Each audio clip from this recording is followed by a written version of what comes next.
Hi Olaf, hi Austin, thanks for having me in this live stream.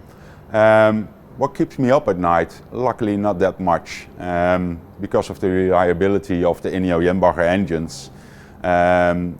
We have a lot of comfort in the working of these machines because we worked quite closely together during the project.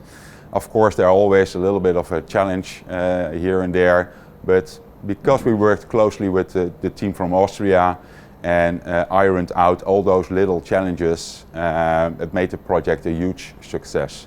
The result is 6 engines which are working perfectly fine. The big advantage for us was in making the choice for INNIO Jenbacher engines was the dual fat option.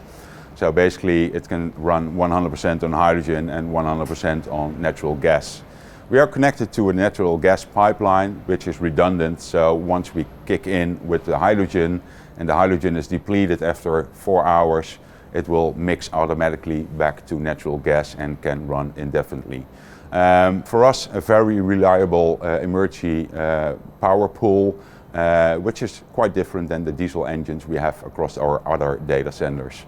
I think, yeah, very pleased with INNIO Jenbacher, and thanks for having me in this show. Back to you, Olaf.